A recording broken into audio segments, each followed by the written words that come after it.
Hello बच्चों, नमस्ते and welcome to the channel. आज हम स्टार्ट करेंगे एक्सरसाइज 7.2। ट्रायंगल्स की है ये, और इसमें ट्रायंगल के कंसेप्ट के बारे में सीखेंगे और उसके बाद हम क्वेश्चन नंबर 1 निकालेंगे। तो ट्रायंगल की ये कंसेप्ट समझने के लिए एक ट्रायंगल में बना लेता हूँ।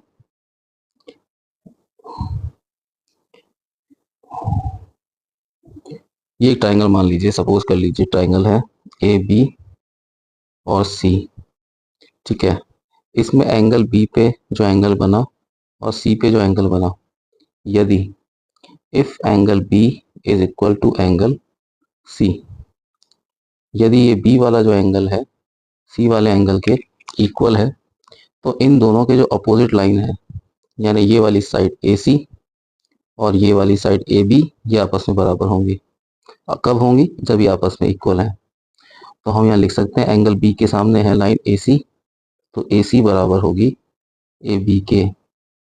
और इसका कन्वर्स भी एकदम सही है कि ये लाइन है ए सी और ये लाइन है ए बी, अगर ये आपस में बराबर हो, ये इसका कन्वर्स है कि इफ ए बी बराबर ए सी हो। तो हम क्या करेंगे, जब A B is equal to A C होगा, ए बी के सामने जो अपोजिट एंगल बनेगा एंगल सी, वो इक्वल होगा एंगल बी के। क्यों? क्योंकि दोनों लाइंस दोनों साइड आपस में इक्वल है। ये छोटी सी कंसेप्ट थी। इसके बाद हम शुरू करते हैं एक्सरसाइज 7.2 का क्वेश्चन नंबर 1। क्वेश्चन नंबर 1 में दिया हुआ है कि आइसोसेलेस ट्राइंगल है एबीसी। ये एबीसी एक आइसोसेलेस ट्राइंगल है जिसमें ए बी और ए सी बराबर है, और bisector of angle B and angle C, angle B का बाइसेक्टर और सी का बाइसेक्टर ओ पे मिलते हैं, और ए को हमने ओ से मिलाया है।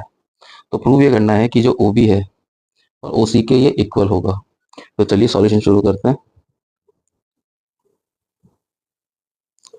सॉल्यूशन में हम सबसे पहले लिखेंगे in triangle A B C. क्या है इसमें?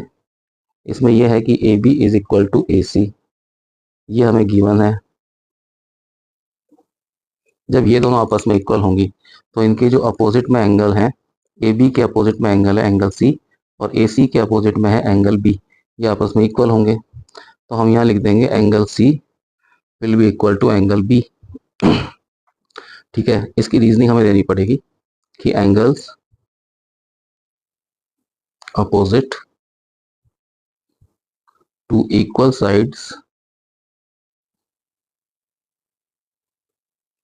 Are equal in triangle.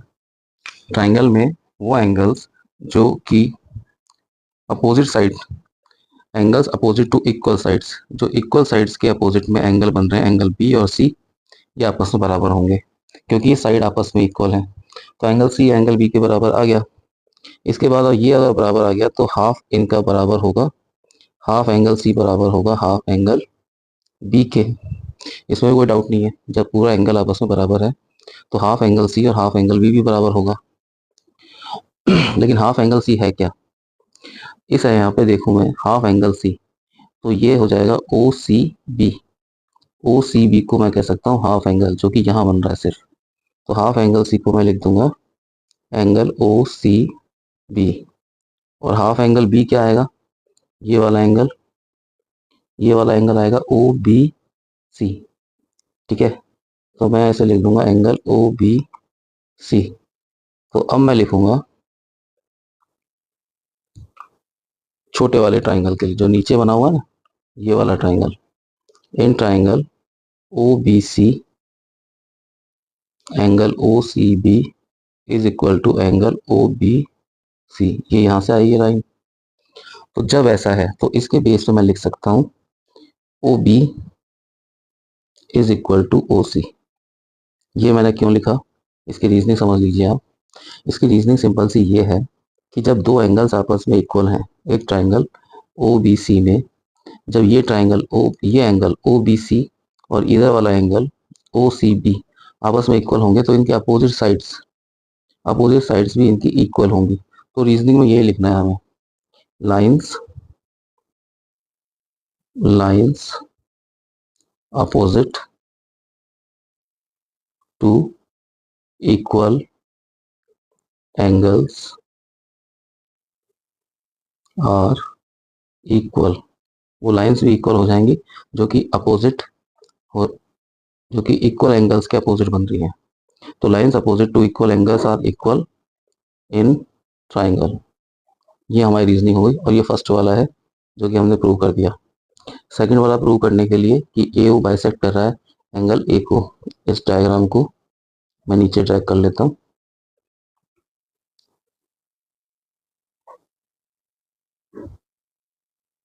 ठीक है, यहाँ यहाँ मैं लिख देता हूँ कि हमें प्रूव क्या करना है। टू प्रूव क्या कि ए ओ बाइसेक्ट्स एंगल ए। ठीक है, अब आपको दो ट्राइंगल दिख रहे होंगे, ए ओ बी और ए ओ सी।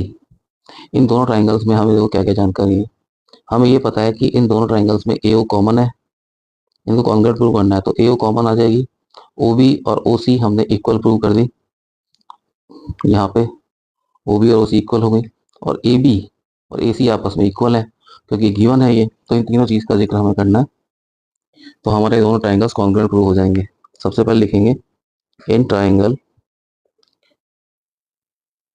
ओ A B and O A C, in triangle O A B and triangle O A C. इसमें लिखेंगे कि A O is equal to A O, क्यों? क्योंकि कॉमन है,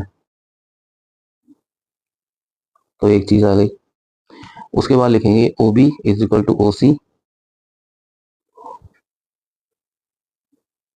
इसकी रीजनिंग हम देंगे कि हमने ये प्रूव कर दी है, प्रूव्ड अबोव। ये इसकी रीजनिंग आ गई। फिर इसमें आएगा A B is equal to A C, ये हमारे पास गिवन है। तो ये हमें क्या मिल गई? साइड, साइड और साइड। इन तीनों की मदद से हम लिख देंगे therefore triangle O A B is congruent to triangle O A C. ये हो गया, और इसमें क्राइटेरिया इसका लिख देंगे एस एस एस क्राइटेरिया। ठीक है, लेकिन हमें प्रूव ये करना है कि ये वाला एंगल इस वाले एंगल के बराबर है। तो दोनों कॉरस्पॉन्डिंग है आपस में, कॉरस्पॉन्डिंग है इस ट्राइंगल में और इस ट्राइंगल में। तो ये वाले एंगल का नाम क्या होगा? इस वाले एंगल का नाम होगा ओ ए बी, और इधर वाले एंगल का नाम क्या होगा? ओ ए सी। तो इसको हम बराबर कर देते हैं, देयरफॉर ओ ए बी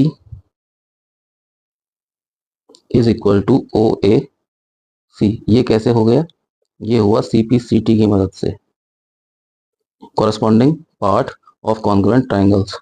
तो ये दोनों ट्राइंगल आपस में जब कॉन्ग्रुएंट प्रूव हो गए, तो कॉन्ग्रुएंट प्रूव होने के बाद हम लिख सकते हैं कि angle O A B angle O A C के बराबर है। तो जब ऐसा है तो इसके बाद सिंपली हम लिख सकते हैं इट मीन्स, ये बाइसेक्ट हो रहा है angle A, it means A O bisects angle A, और यही हमारा आंसर है। तो ठीक है बच्चों, मिलते हैं अगले वीडियो में। Okay, bye.